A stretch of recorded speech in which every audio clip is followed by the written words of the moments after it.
Pada zaman dahulu, ada seorang saudagar yang kaya dan masyhur.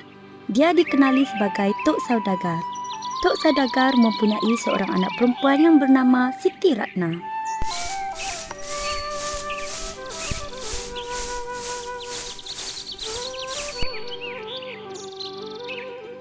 Ratna, ramai orang yang datang meminang anak dia.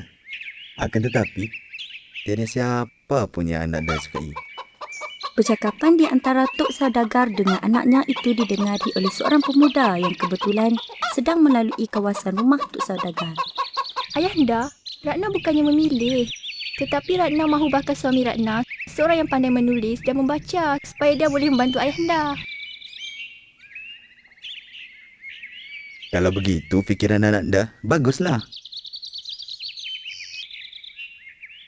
Pemuda itu pulang ke rumah dan mencari akal untuk mengahwini Siti Ratna. Seorang yang pandai menulis dan membaca supaya dia boleh membantu ayahanda.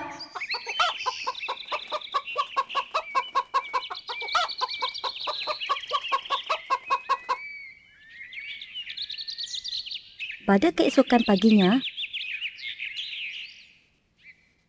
Alif duduk bersandar di sebatang pokok sambil berpura-pura sedang membaca. Ketika Tok Saudagar lalu di jalan itu, dilihatnya seorang pemuda asyik menatap sepucuk surat. Maka Tok Saudagar pun merapati kepadanya. Hai anak, Datuk, siapa nama anak? Alif Datuk. Ya anak, marilah anak ke rumah. Kerana ada perkara penting yang perlu diperbicarakan. Baiklah Datuk.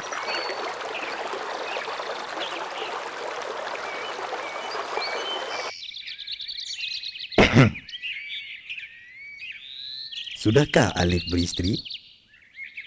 Belum lagi Datuk. Adakah Alif berhajat untuk beristeri? Mahu Datuk.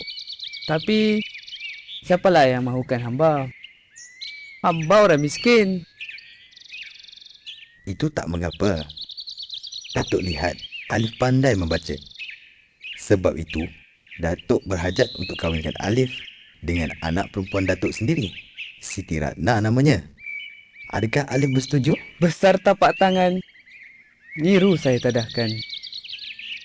Apabila cadangannya dipersetujui oleh Alif, maka Tok Saudagar mengahwinkan anaknya Siti Ratna.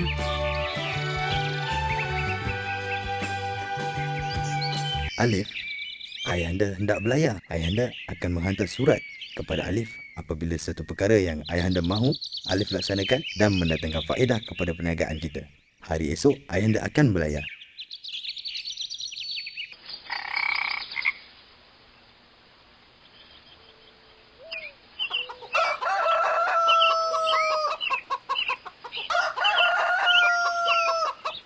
Keesokan harinya, maka Tok Saudagar pun berlayar.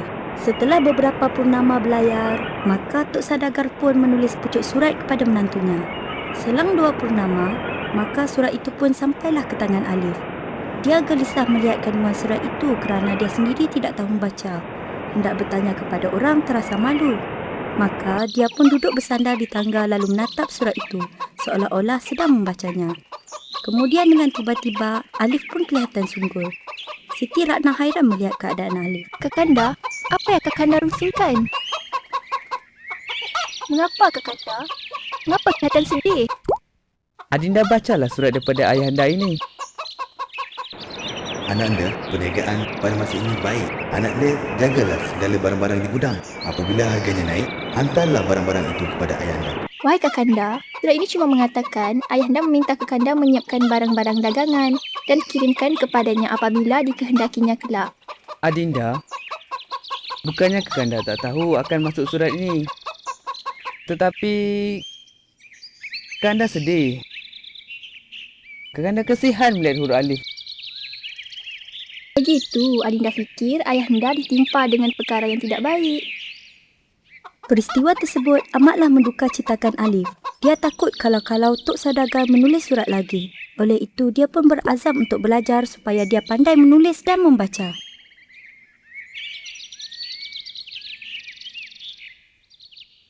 Adinda, tinggallah barang sepurnama. Kerana Kanda ingin pergi menuntut ilmu. Adinda janganlah bersedih akan pemergian Kanda. Kanda akan pulang apabila semua urusan Kanda selesai. Baiklah Kekanda, bawalah wang yang cukup untuk belanja Kekanda menuntut nanti. Pada keesokan harinya, maka Alif pun berjalanlah meninggalkan isterinya.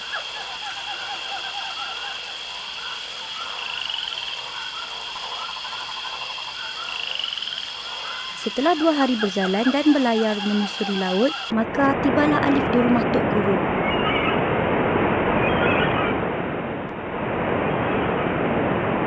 Lalu dia pun belajar menulis dan membaca. Oleh kerana dia belajar dengan bersungguh-sungguh, maka pandailah dia menulis dan membaca. Setelah bersalam dengan Tok Guru, maka Alif pun pulanglah dengan perasaan gembira.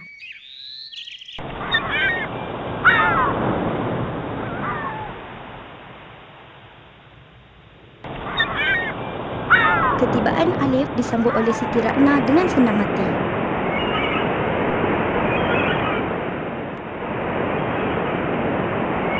Sejak hari itu, mulailah Alif menjalankan perniagaan bapa mertuanya dengan baik.